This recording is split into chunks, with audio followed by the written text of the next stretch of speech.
What's going on, Print Fam? An amazing package showed up for yours truly today. Let's get to unboxing this thing and check it out. I'm gonna cut it. Ta-da! Now, as I'm unboxing this thing, you may be asking yourself, Cam, what in the ever-loving crap is that? What I have right here beside me, and you can barely see it in frame, is a heat transfer laser printer. The incredible Uninet IColor 550 can apply images to t-shirts in less than 3 minutes. Does your shop need to produce color jobs quickly and efficiently?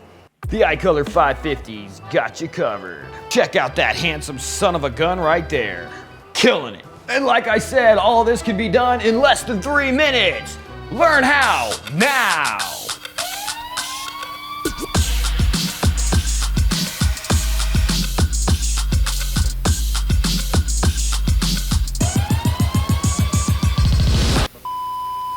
In the YouTube videos of the past, I've gotten comment after comment of you guys asking about heat transfers and the different opportunities and the different options and how you can go about making them. So I did a bunch of research, and after quite a bit of digging around, I found basically 2 companies that are offering this technology at a reasonable price. And there appeared to be a very clear winner. So I harassed and emailed and called this company, just begging them to send a unit over to me so that I could demo it in service to all of you beautiful Print Fam members. And Uninet finally agreed to send me the IColor 550.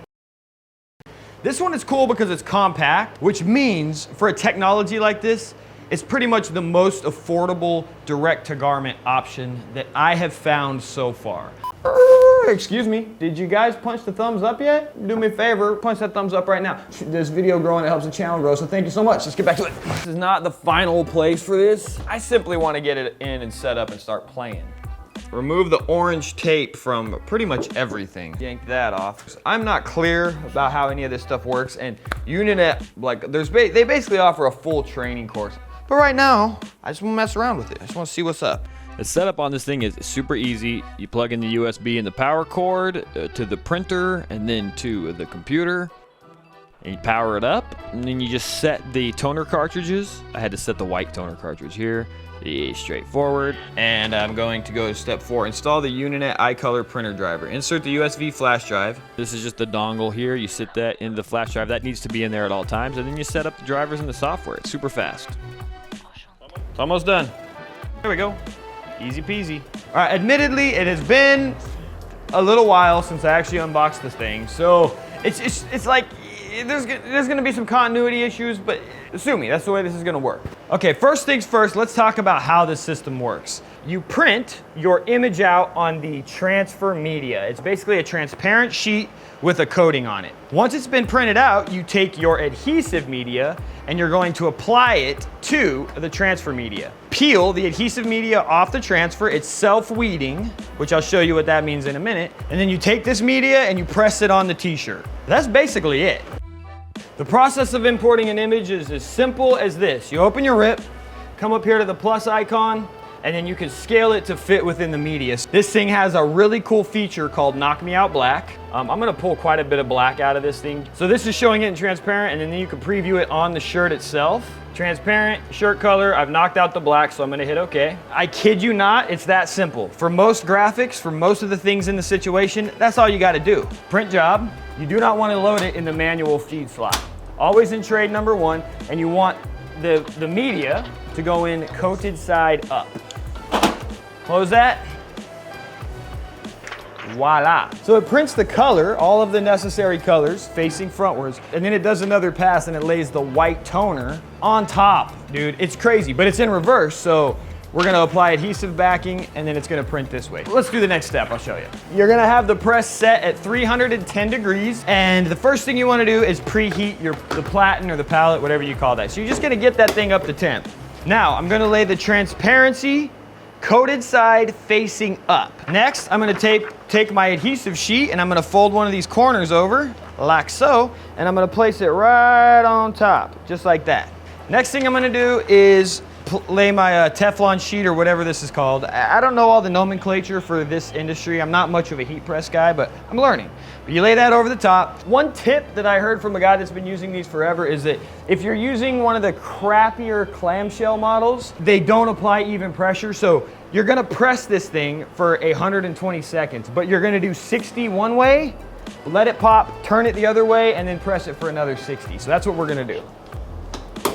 I would say it's at medium pressure at best. It actually feels quite light. I'm not having to do a lot of downward force with it. And a little spin. It's hot. It's very hot. And we're gonna go for another 60. Now immediately when the clamshell pops, you wanna start pulling, and the idea is to do one smooth, unstopping motion. If you stop in the motion, it's gonna get screwed up. So I'm gonna go quickly. So I remove the Teflon immediately, and keeping the thing on the hot pallet, you're gonna grab your corner, and you're trying to get this in one smooth motion. So I'm holding it off the edge, and I'm trying to do the pull without stopping, without getting stuck, any of that stuff. Boom. I did in fact get that pull correct, but I'd say I went through 20 of these sheets before I've kind of figured out the trick to it. But ultimately the goal is, as soon as it comes off the pallet, you're grabbing the corner and you want to pull in one smooth motion. If you're pulling and then halfway it sticks and then you have to pull the rest of the way, you're going to see a line through the thing. So I would say the skill of laser heat transfers is in the pull. Another important step with these is to trim the edges. And the reason for this is that there can be some residual glue. So I'm going through quickly. It doesn't have to be perfect. You know, this thing is self-weeding. Amazing. I honestly can't believe that it works. When they told me that it works this way, I was like, okay, whatever, bro. Sure it does, but it does. All right, now that we've trimmed it, it's time to apply it to the t-shirt. Let's get, what do I got? Let's grab a Gildan 5000. They have different paper qualities. The standard paper works great on cotton, and you can make it work on polyester by lowering the temperatures, but they do have a premium paper which is designed to have no bleeding on polyester garments. So, dude, they've covered all the bases. Dude, I babble. When I get excited about stuff, I babble. You guys know how it goes. Let's keep it rolling. God, head bouncing all over the place. I'm just like a freaking tweaker, dude. If you can thread the shirt on the platen, you should. This is too small. I can't, it's just not gonna happen with this. What I get from them is that this is not the right press if you're gonna be doing a lot of these. You wanna get one where you can thread the shirt on, and you also don't want the clamshell, you want like the swing away style press. I have to do it in a less than ideal way. So now to apply it to the t-shirt, we're setting the coated side down or the glue side down and the colorful side up.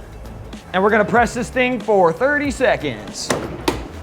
And I'm just using medium pressure. I think I let that run for 60 seconds. Oh well. Once it's pressed, you gotta set it aside and let it cool. This is a very important step. They say that you need to let these shirts cool completely. How much time that takes is determined by a lot of factors.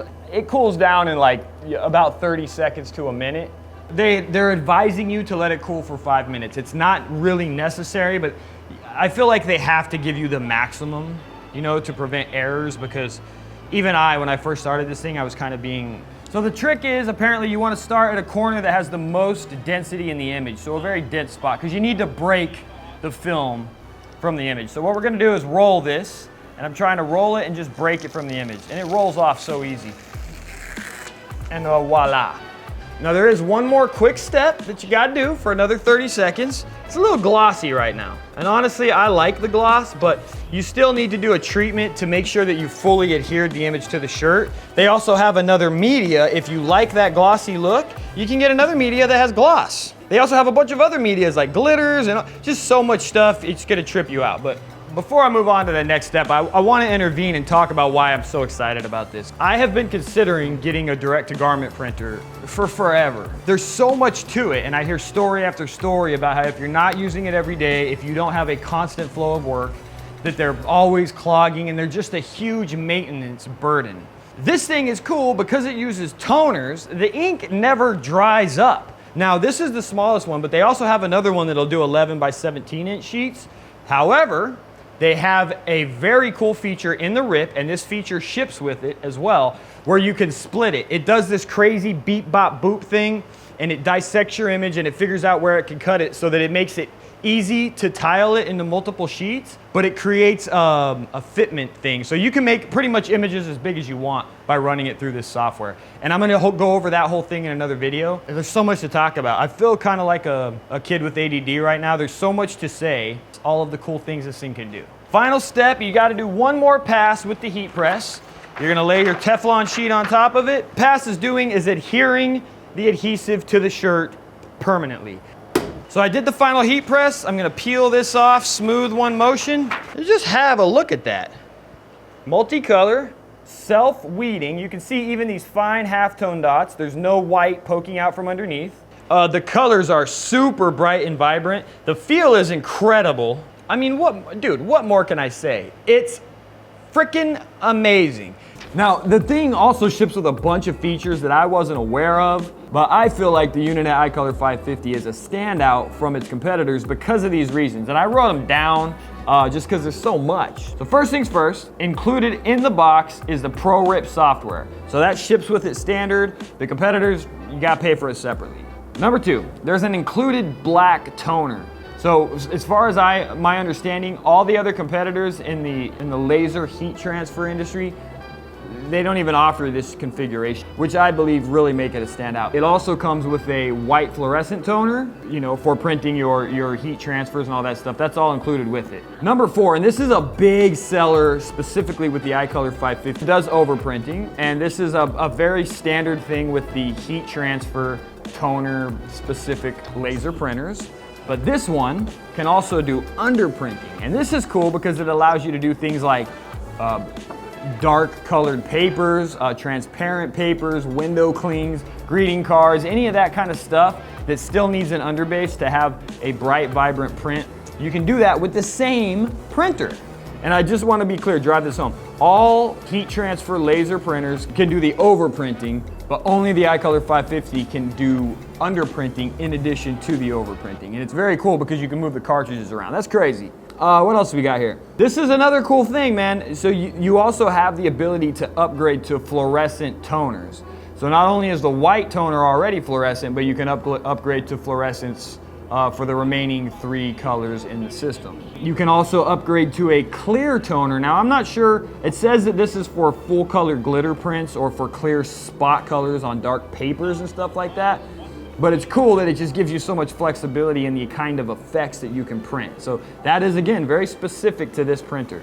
You also, and this is crazy, you can upgrade to sublimation toner using plain copy paper. So essentially you can also be in the sublimation business with the same printer. And you know, these cartridges can just be switched out. So you can do some overprinting for heat transfers, and then you can just switch the cartridges out to the sublimation cartridges for printing on mugs and mouse pads and all that kind of stuff. It's crazy. I mean, I'm doing multicolored jobs in like less than 3 minutes, and that's pretty freaking amazing. Now imagine this. Imagine you have one of those printers, which is all you need, but you have 2 or 4 heat presses going at once. You'll be cranking through shirts fast, man. You could scale up from one printer just by adding more presses to the mix. So this was knocked out. This is that little dog, the dog that we did earlier. But this was also, the black was knocked out, so it only printed the color and the white areas. So this is cool. Let me show you something else I was doing. I mean, if you see the purple here, those are all knocked out, so it's not printing on that, which keeps the hand really, really soft. I made a bunch of these little things, and then you have 2 options of the way you want to do this. I made these so that you could do them on like any color, including a light colored garment, so I kept the black in it.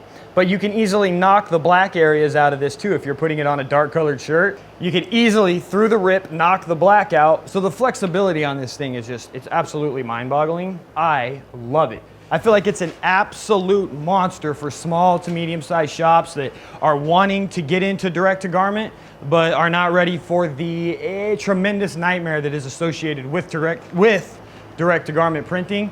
I think that this is the solution. And even if you're a larger shop, let's just say you're doing 30 jobs a month and they're low quantity, and maybe you're just using it as a supplement for some of your best clients that every once in a while they ask if they can get 1 or 2 shirts made. This is a great supplement, even for a large shop. The only thing where I think it would have its limitations, although I'm not sure yet, let me wrap this up. This is the best direct-to-garment solution until you need to go up to that corny $300,000 direct-to-garment machine. Everything else in between, they're kind of like, I don't know, maybe they're like toys a little bit. This is a legitimate piece of equipment. It will produce low quantity orders quickly, efficiently, and because the rip is so intuitive, there's not a lot of hassle when it comes to sepping and prepping the art. That's my kind of final verdict right now. I can't wait to do a few more videos, and if you guys have any questions about the printer, price, whatever, hit me up in the comments. Uninet will be happy to dive in and give you any information you want. The printer is not very expensive, but I didn't get clearance to tell you exactly how much it is, so I'm gonna let Uninet do that in the comments of this video. So just pop in there and ask, and